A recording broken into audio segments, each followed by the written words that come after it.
Convido a todos nesse momento que procuremos nos manter... está ouvindo? Não estou acostumada com o microfone. Vamos lá. Então, vamos procurar a serenar, sentar de uma forma agradável e fechar os nossos olhos e agradecer ao Mestre Jesus essa oportunidade bendita de aqui estarmos reunidos em seu nome, com o intuito de aprender os seus ensinamentos e de trabalhar primeiramente conosco e depois com o nosso irmão, essa jornada tão sublime, essa jornada tão oportuna que todos nós estamos tendo aqui na Terra. Mestre Jesus, esteja junto de todos nós e pedimos a permissão para a nossa palestra da noite. Que assim seja. Deixa eu pôr aqui. Nós vamos ler uma mensagem do livro Vinha de Luz, só para a gente dar uma introdução, e depois nós vamos passar para a palestrante da noite. Sublime recomendação. Jesus, porém, não lhe permitiu, mas disse-lhe: vai para a tua casa, para os teus, e anuncia-lhes quão grandes coisas o Senhor te fez, e como teve misericórdia de ti. Marcos, capítulo 5, versículo 19. Eminentemente expressiva a palavra de Jesus ao endemoniado que recuperava o equilíbrio ao toque de seu divino amor. Aquele doente que, após a cura, se sentia atormentado de incompreensão, rogava ao Senhor lhe permitisse demorar ao seu lado, para gozar-lhe a sublime companhia. Jesus, porém, não lhe permite e recomenda-lhe: procure os seus, para anunciar-lhes os benefícios recebidos. Quantos discípulos copiam a atitude desse doente que se fazia acompanhar por uma legião de gênios perversos? Olhos abertos à verdade, coração tocado de nova luz, a primeira dificuldade do caminho pretendem fugir ao mundo, famintos de repouso, ao lado do Nazareno, esquecendo-se de que o Mestre trabalha sem cessar. O problema do aprendiz do Cristo não é o de conquistar feriados celestes, mas de atender aos serviços ativos a que foi convocado, em qualquer lugar, situação, idade e tempo. Se recebeste a luz do Senhor, meu amigo, vai servir ao Mestre junto dos teus, dos que se prendem à tua caminhada. Se não possuis a família direta, possuis a indireta. Se não contas parentela, tens vizinhos e companheiros. Anuncia os benefícios do Salvador, exibindo a própria cura. Quem demonstra a renovação de si mesmo, em Cristo, habilita-se a cooperar na renovação espiritual dos outros. Quanto ao bem-estar próprio, serás chamados a ele no momento oportuno. Então, mais uma vez, nos chamando para o trabalho, nos chamando para o auxílio ao próximo, né? A hora é essa. Não é que chegou a hora, ela sempre existiu. Mas provavelmente agora, com todo esse contexto, estamos mais percebendo, sendo tocados, que nós precisamos divulgar, nós precisamos auxiliar, bem como também aprender, né? Que a nossa jornada é longa, não é de uma encarnação, serão de muitas. Mas eis aqui o início do nosso progresso. Então, eu vou passar para a Soraya, que vai dirigir a palestra.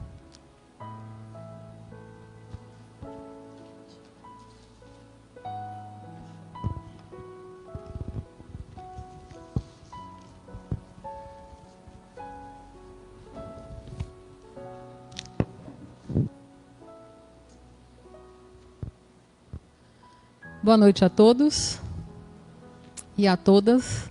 Boa noite, bom dia, boa tarde. Porque essa live, ela é passada no SBT, 12h30. Então, para você que vai nos assistir aí 12h30, um bom dia também. Muito obrigada aos meninos do SBT, ao Tiago, ao Marciano, que estão sempre de prontidão, firme e forte aqui conosco. E que esse clima, que essa vibração permaneça e que Jesus possa nos intuir para melhor fala, para que a gente possa compreender e passar dentro da nossa simplicidade esse tema de hoje, que é tão polêmico e que às vezes a gente tem até medo de falar da morte. Mas hoje a gente vai falar da morte. Por quê? Porque temos tanto medo da morte. Por quê que às vezes a gente tem pavor dessa morte? O que nos acontece quando chegamos no mundo espiritual? Que insegurança é essa, né? Que medo, que pavor que é esse? Será que a gente vai para o inferno, vai para o umbral, vai esperar um grande julgamento, né? Então, nós vamos refletir sobre a luz da doutrina espírita que vem clareando, que vem nos dando uma tranquilidade, uma calma, um conhecimento do que nos espera depois dessa jornada, depois dessa vida de encarnados nós. E nós vamos começar. Eu vou ler um trecho da música do Milton Nascimento. Todos os dias é um vai e vem. A vida se repete na estação. Tem gente que chega para ficar, tem gente que vai para nunca mais. Tem gente que vem e quer voltar, tem gente que vai, quer ficar. Tem gente que veio só olhar, tem gente a sorrir e a chorar. É assim, chegar e partir. São só dois lados da mesma viagem. O trem que chega é o mesmo trem da partida. Da hora do encontro é também despedida. A plataforma desta estação é a vida. E é a vida. Então, nada mais do que ele está falando aqui para nós, da nossa passagem, né? E esse medo, esse pavor que a gente tem, depende muito da crença, né? Como nós falamos aqui, depende muito da crença. Algumas crenças dizem que a gente vai ficar no inferno. A doutrina espírita diz que a gente vai passar, fazer um estágio no umbral. E algumas doutrinas ainda vão esperar por um grande julgamento. Quem é que vai para onde? E talvez esse pavor depende ainda, se a gente fizer uma reflexão bem sincera, a gente vai perceber e nós sabemos que somos espíritos ainda bem perfeitos. Então talvez esse calafrio que dá no nosso estômago, essa insegurança, porque a gente já traz na nossa alma, no nosso espírito, as milhões de reencarnações que já tivemos. E Kardec, ele estuda muito sobre a morte, e no livro O Céu e o Inferno, lá no primeiro capítulo, ele coloca algumas opções para tanto pavor nosso sobre a morte.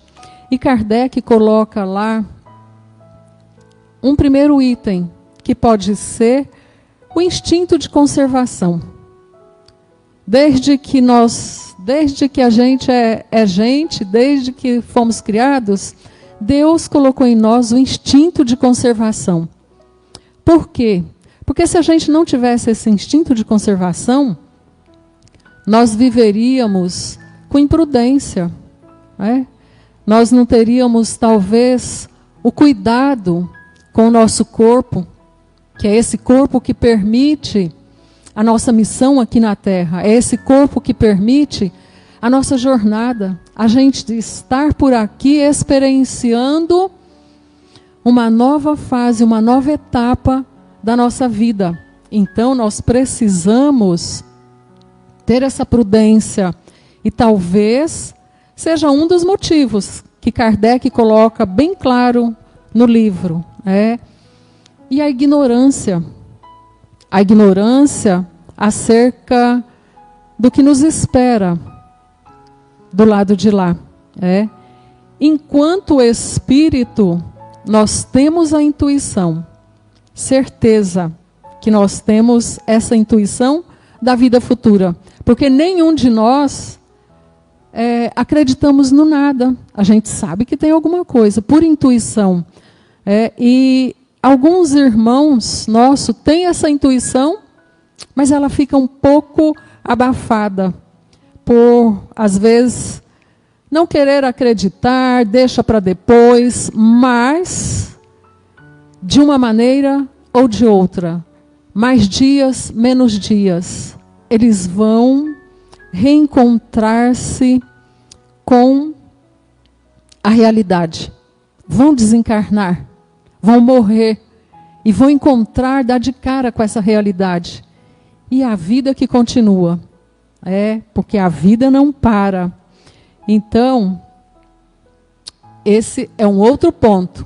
Um outro ponto que Kardec estuda e traz para nós, lá nesse livro, é uma reflexão íntima nossa por não estar se portando numa condição tão boa. Às vezes, na condição de não pacificador, na condição de ter medo, sim, de ter o temor de encontrar com a nossa própria consciência. Porque é isso que nos dá insegurança, que nos dá calafrio, é esse tribunal do julgamento que nos espera, que nos dá pavor, que pode nos dar medo. É esse medo da gente encontrar conosco mesmo, quando sairmos daqui. Porque nós sabemos dos desafios, das atrapalhadas que a gente faz. Então, isso também pode causar esse pavor. E Kardec coloca um outro ponto que pode nos trazer muita angústia, muito medo do que a gente vai encontrar. Ele coloca o apego aos bens materiais. Ele coloca e ele fala também do apego da materialidade.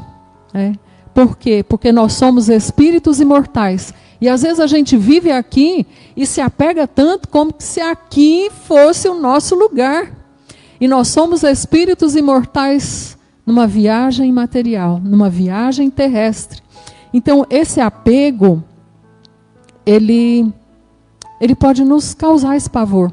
Apego da gente deixar os bens materiais que a gente está trabalhando, às vezes, desenfreadamente para conquistar. Esquecendo que a gente vai deixar tudo por aqui. Isso nos causa angústia. Pode nos causar angústia, pode nos causar esse medo, esse pavor do que a gente vai encontrar do lado de lá. E agora? Vou ter que deixar tudo isso? Vou morrer? Vou desencarnar? Vai sim. Porque quando a gente reencarna, a gente sempre lembra disso. Eu estou aqui com esse bilhete, a Karina e todo mundo. A gente reencarna com bilhete de volta. Nesse trem da vida. A gente embarca, reencarna e está com bilhete de volta. A gente só não sabe quando, né? E Emmanuel, num dos livros dele, ele tem uma fala onde ele lembra a gente que o homem moderno ele pesquisa, ele não para de pesquisar o subsolo, a estratosfera, mas quando ele depara com a morte, é a mesma aflição do homem romano, dos egípcios, dos gregos. Então, ainda ainda é um mistério, né? Que o Espiritismo vem aos poucos trazendo luz para nós, trazendo um pouco de entendimento nesse momento, né? Então, eu vou colocar um vídeo, vamos ver esse vídeo e prestar atenção como que a gente se encontra, né? O que a gente vai ter do lado de lá. Essa história fantástica que a gente vai ver agora. Eu vou apagar um pouco a luz aqui da frente para ficar vendo melhor. E eu gostaria também, Karina, me dá esse controle. Alguém pode desligar esse ar do fundo, que eu acho que ele está muito barulhento? Ou não? Se fizer calor, alguém fala também? Está muito barulhento? Não? Então só segura ele lá, se fizer muito barulho. Então vamos lá. Cadê, Tiago? Oi? Cadê? Na setinha aqui. Ele é bem rapidinho, mas muito lindo.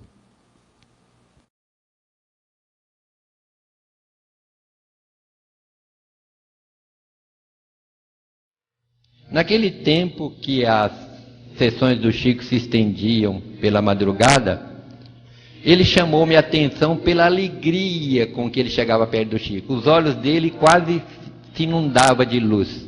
Era sempre o último da fila. Ele vinha com aquele passo cansado, trôpego, né? Ele tinha a pele muito escura, o cabelo enrolado, uma ferida, quase sempre uma ferida nos lábios, pés rachados. Chamava-se Jorge. Eu acredito que o Jorge deve ter tomado muito pouco banho na vida dele, porque seu corpo franzino, magro, mal alimentado, exalava um odor desagradável. Ele tinha na boca alguns dentes apodrecidos e quando ele falava o hálito dele era quase insuportável.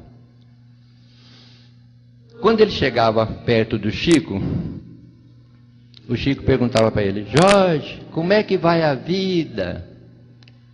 Ele disse: Chico, eu acho a vida uma beleza. Ele falava assim meio de soquinho, né?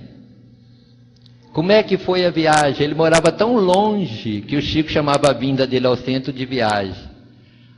Tio Chico, eu vim parando debaixo das árvores, olhando das flores que Deus plantou. O que você mais gosta de olhar, Jorge?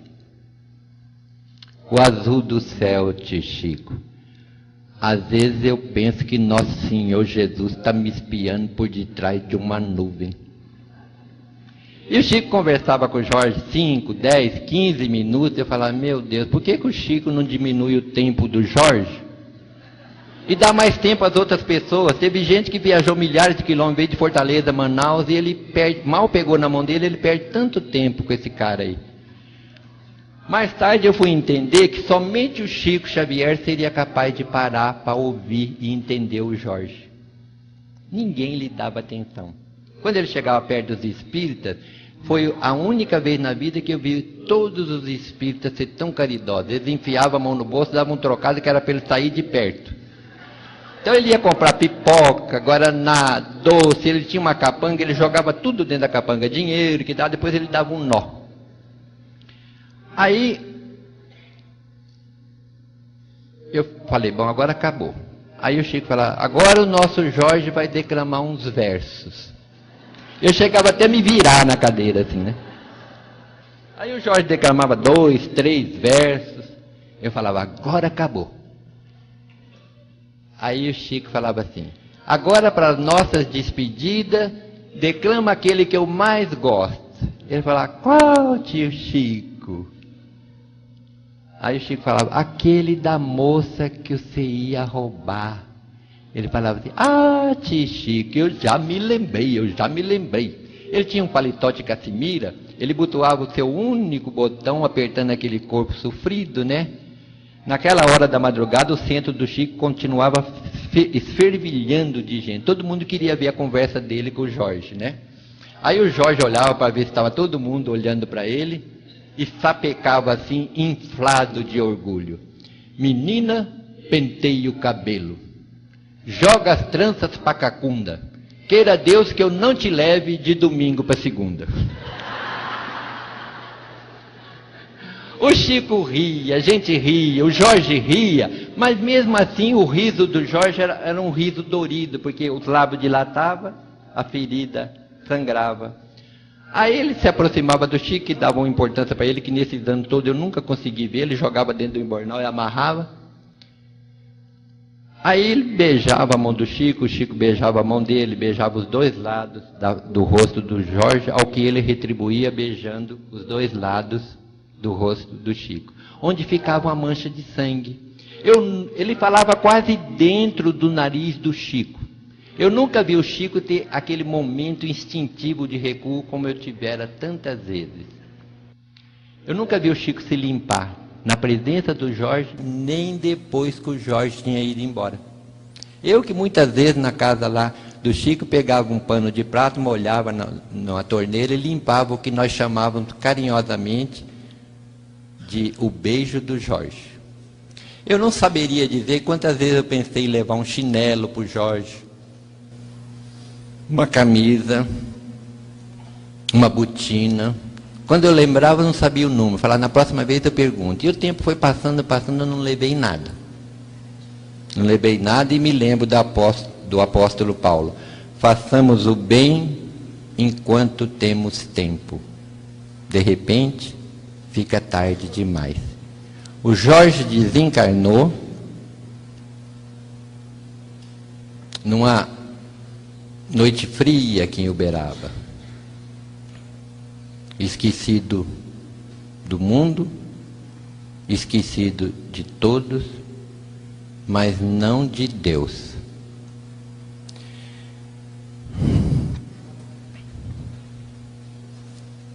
Contou-me o Chico Xavier que a personalidade sublime de nosso Senhor Jesus Cristo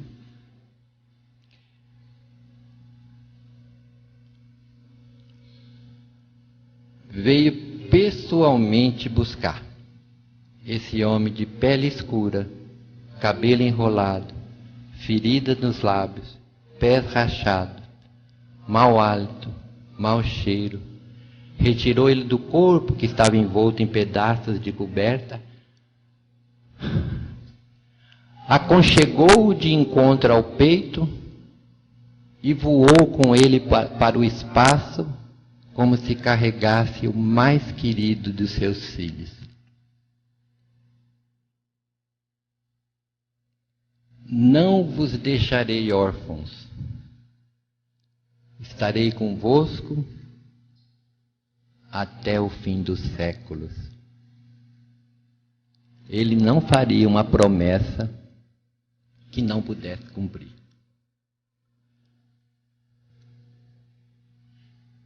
E hoje, quando eu estava terminando, com saudade de Jesus, eu tive a impressão de que ele atravessou o corredor.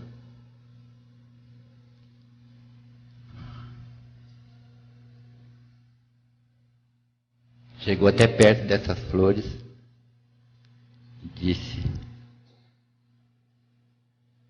conta a minha história para ele, senhor. Eu nunca soube o que era esse senhor que ele me chamava, né? Um dia eu sonhei com ele e eu falei assim: ô Jorge, o que é esse senhor que você fala? É senhor? É seu a forma deturpada de senhor? Ele tinha um jeito de olhar assim meio para baixo, né? Ele falava: senhor para mim quer dizer senhorzinho.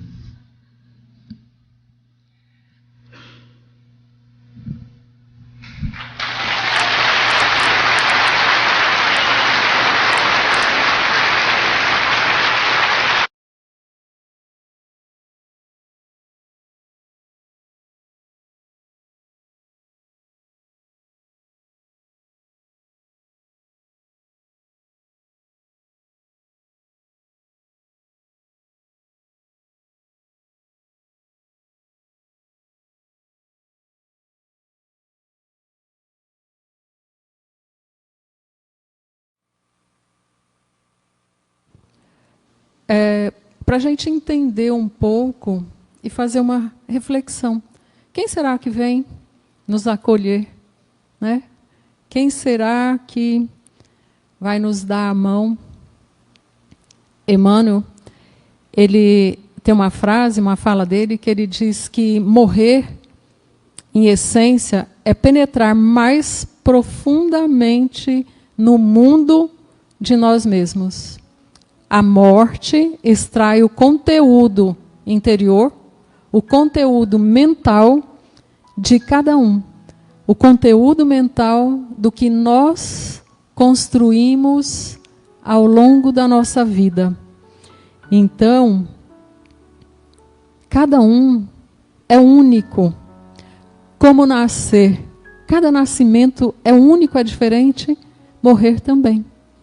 É único, cada um vai encontrar um céu ou um inferno de consciência.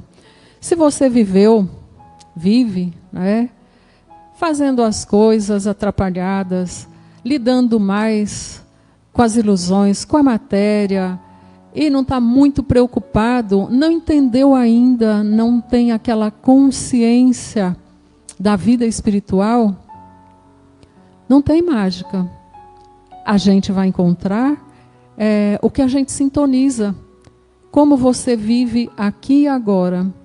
A hora que você desencarnar, você vai encontrar os afins, os afetos. E se você vive bem, se você vive para deixar um legado, se você vive para ouvir o outro, para estudar, para fazer o bem, você já está construindo uma morte pacificadora. Então, morrer bem, viver bem, é estar construindo esse morrer pacificado, morrer calmo e tranquilo. Mas nós estamos todos, por mais dificuldade, não importa como a gente vive, o que a gente faz da nossa vida, todos estamos amparados pela providência divina. Nós estamos protegidos por esse Pai, por esse Deus. Mas é esse mesmo Pai que nos deu o livre-arbítrio. E esse livre-arbítrio é a lei de justiça. Ele nos ampara, mas nós temos o livre-arbítrio. Então, dando a cada um conforme o que foi plantado. Isso é justiça divina. Ele não, se ele beneficiar um em detrimento do outro, então não é Deus. Então não é justiça. Então cada um vai colher aquilo que escolheu para os seus caminhos. Nós somos livres para plantar, mas nós somos depois obrigados a colher o que a gente plantou. Isso é lei divina. E isso variando ao infinito. E ele é sem pressa de receber essa conta. Nós escolhemos os caminhos por onde a gente quer trilhar. Então, às vezes, o nosso desligamento, a nossa morte, a gente demora muito quando a gente morre e estagiando em alguns lugares onde a gente se afiniza. Tudo depende, não tem nada. Isso é assim, para você é assim, para você é desse jeito. Não. Caibar Schutel, ele, algumas horas de desencarnado, ele manifestou em uma reunião mediúnica e ele ditou o que ele queria que colocasse lá no túmulo dele. Vivo, vivi e viverei porque sou eterno. Algumas horas, esse espírito viveu na plenitude da vida. Ele viveu com a consciência de que realmente ele é imortal e que ele estava passando por aqui numa jornada terrestre e fazendo o bem, deixando o legado que ele deixou e continua deixando. Então, para ele, para pessoas que têm essa tarefa, que escolheu esses caminhos, essa morte é uma libertação. É como um pássaro abrir uma gaiola naquela serenidade e deixa aquele corpo que serviu para o progresso, para a evolução, mas é como uma casa em ruína, um casaco que não serve mais. Então eu vou deixar esse aqui e vou, né, tranquilamente. E tem outros espíritos, irmãos nós, que às vezes a gente desencarna e fica como, sabe aqueles filmes, ou um prisioneiro que a gente vê que tem aquela bola amarrada no pé? Nós também criamos isso para a nossa vida. E a gente, os nossos erros, as nossas ilusões, a nossa não consciência ainda com o mundo espiritual, faz com que a gente vai criando esses chumbos nos nossos pés, né? Então, mas ninguém vai ficar com ele para sempre, porque nós estamos sob a proteção de Deus. Nós só estamos colhendo o que a gente já semeou, né? Então, o segredo de bem morrer é o bem viver, é viver bem. Não viver bem comendo, bebendo, se fartando e não, é esse bem que a gente fala, é estar em conexão com a moral cristã, com o evangelho cristão, é pensar mesmo, né, no outro, porque tem pessoas que acreditam, morreu, acabou, vamos aproveitar a vida agora, porque agora que é o legal, e pronto, acabou, a hora que morre volta tudo, não sei para onde, né? Na consciência ainda do materialismo. E o espírito, ele não perde a individualidade. A gente continua sendo o que nós somos aqui e agora. A gente não desintegra, né? Até porque as manifestações mediúnicas, elas acontecem na individualidade de cada espírito, né? Então, esse aproveitar a vida é fruto do materialismo. O apóstolo Paulo, ele já descrevia na sua epístola, na carta, na sua lição, que é uma consciência do materialismo. Comamos e bebamos e a morte nos espera amanhã. Nada mais é do que esse materialismo mesmo. Não tem problema, ninguém está falando aqui que a gente não deve viver bem, em alegria, aproveitar as benesses da vida, até porque é lei divina, é uma dádiva que a gente tem, né? Mas esse viver bem não é comer, beber, fazer sexo, ir para o trabalho, voltar, preocupar em juntar bens, né? Os bens monetários, dormir. Isso é viver bem? Não, isso ainda é para quem vive esse materialismo, né? Então, aproveitar a vida é mais do que existir. O que é aproveitar a vida? Viver é digno da imortalidade da alma, é uma experiência que a gente vive, né? E que a gente, ao sairmos daqui, vamos encontrar o que realmente nós somos. Viver bem é deixar um legado, é estudar, é influenciar pessoas para o bem. Mas eu não faço mal, só fazer o mal já não basta, né? Se algum mal acontecer por falta de um bem que você deixou de fazer, você também vai ser cobrado. É influenciando outras vidas para o bem, né? Emmanuel fala para nós, eu fui muito em Emmanuel, porque ele fala tão claro isso. Queres saber quem és? Observa-te quando estás sem ninguém, sozinho. Queres saber o lugar que te espera depois da morte? Analisa o que fazes nas tuas horas vagas. É como a gente já falou, que não tem passe de mágica, né? O que mais te atrai aqui e agora? É o que você vai encontrar. Isso é lei de sintonia. É o que a gente vai encontrar do lado de lá. Então, por isso é importante a gente estar trabalhando a cada dia essa renovação, né? A separação do corpo e da alma. Como será essa separação do corpo e da alma? Porque às vezes é uma dúvida, né? É uma dúvida e muito grande. A separação do corpo e da alma na morte natural, na morte tranquila.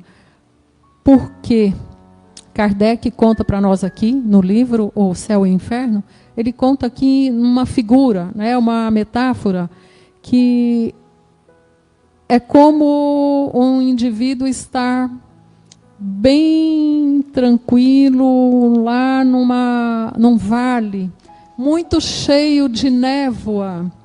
E esse indivíduo vai subindo essa montanha. E essa névoa vai ficando mais clara, e ele vai subindo, vai saindo desse vale em rumo ao sol, até ele chegar no topo da montanha e se deparar com a luz, né? E nós somos assim. Nós estamos nesse vale da vida, de tanto desafio, de tanta coisa que a gente vive, se engalfinhando aqui nesse vale, em busca do sol maior. E à medida que a gente vai subindo, a gente vai se desvencilhando das coisas que nos chumbam o pé no chão, quando a gente tem essa consciência da espiritualidade, da vida espiritual. A gente vai deixando, e a gente encontra esse sol maior. Até porque, se a gente saísse desse vale e fosse direto para a luz do sol, para esse sol maior, a gente ficaria cego. Por isso é que a gente vai aos poucos, né, e na calma. Então, a desencarnação, ela não promove, em geral, um sofrimento para o espírito desencarnante, que às vezes é uma outra dúvida, né? Ah, será como que é ou não? A gente está falando no processo natural, que é como esse pássaro que vai de encontro com o mundo espiritual. Até porque os laços, eles não quebram, mas eles se desatam. Então, olha a importância da velhice. Quem já está vivendo essa fase, mais idoso ainda, olha a importância. É como uma vela que vai se apagando, os fluidos vitais vão indo embora e a gente naturalmente vai deixar essa roupa velha rumo a esse sol maior que nos esperam, né?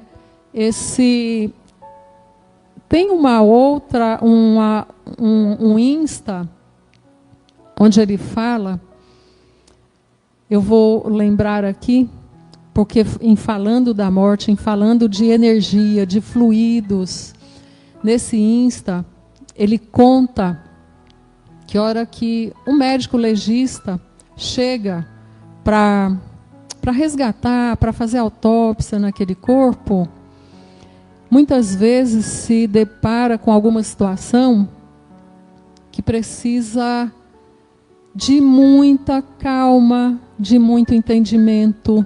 Por quê? Porque o espírito, muitas vezes, ele grava e fica com a expressão do último suspiro, às vezes de tristeza, melancolia, angústia, agonia, serenidade, né? E ele conta aqui de um professor que foi sequestrado, assassinado, e já, quando encontraram, já estava com 3 semanas. E os médicos foram, né, para fazer ali a autópsia, e ele estava num movimento fetal e estava enrijecido, naturalmente, 3 semanas. E eles precisavam tirar a roupa sem tocar, inteira, e não tinha como.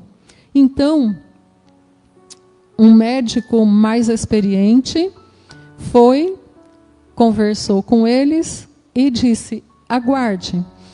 E todos os outros médicos ali esperavam que ele ia vir com uma técnica profissional, médica, da ciência. E ele começou a conversar com aquele corpo, sabe? Ele falou, olha, nós já te encontramos, a tua família já te encontrou, você não está mais sozinho, fique tranquilo, ajuda eu terminar logo o serviço e volta para a sua família.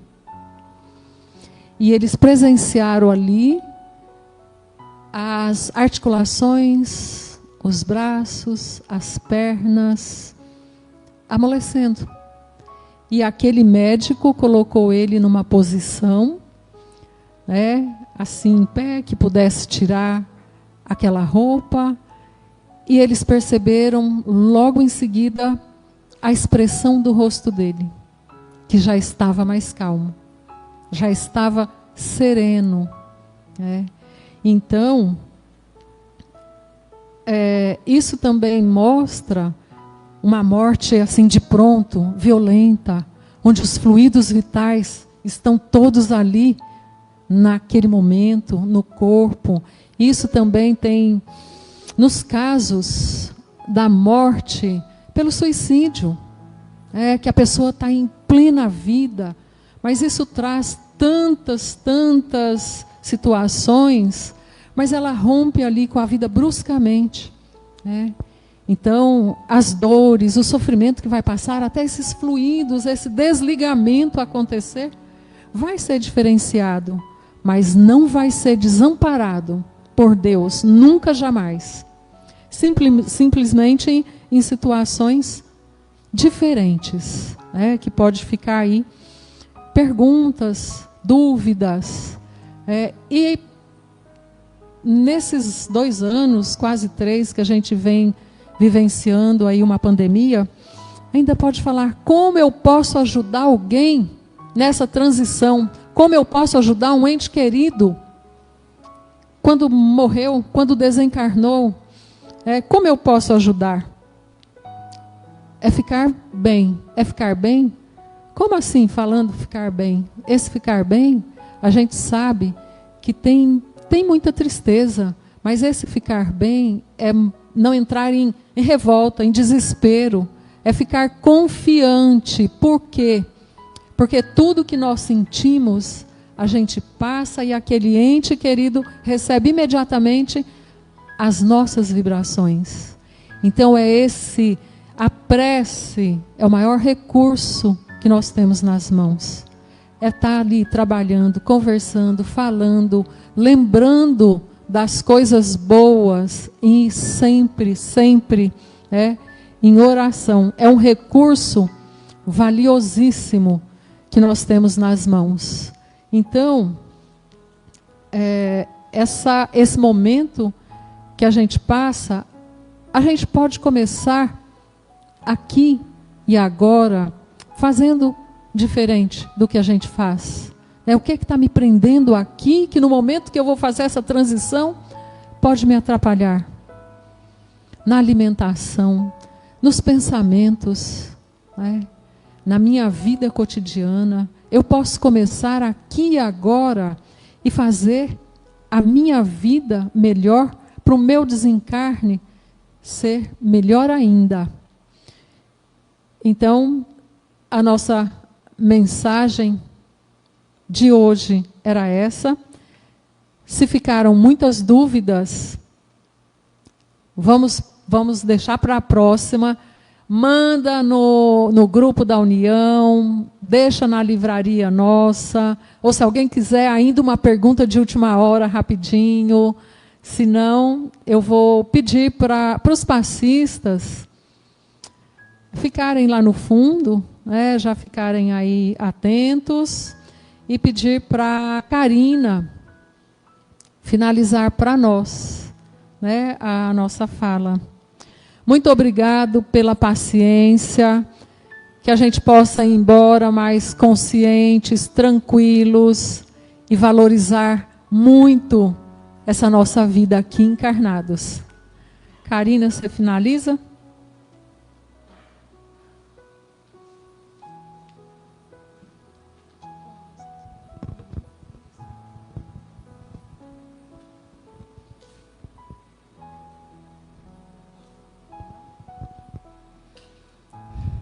Então, vamos aproveitar esse momento. E como a Soraya falou tantas vezes, vamos começar a partir de agora. O momento é hoje, é um presente de Deus para todos nós. Então, a partir de agora, vamos procurar estar mais em sintonia com Deus, com o nosso Mestre Jesus, com o nosso anjo guardião, para que a gente possa ir trabalhando essa vibração, essa harmonia, e que ela seja a nossa companheira daqui até o nosso lar. Que essa harmonia, juntamente com o Mestre Jesus, esteja conosco no aconchego dos nossos lares, com a nossa família. Mestre Jesus, obrigada mais uma vez por essa oportunidade de aqui estarmos, nessa casa de oração, onde daqui sairemos bem melhores do que aqui chegamos, com certeza. Porque estamos saindo confiantes que o Senhor jamais nos desampara, que o Senhor está sempre conosco, mas que também depende muito de nós. E aqui estamos, pegaremos na sua mão e seguiremos com o nosso compromisso de estarmos mais próximos de Ti. O nosso muito obrigada e que assim seja.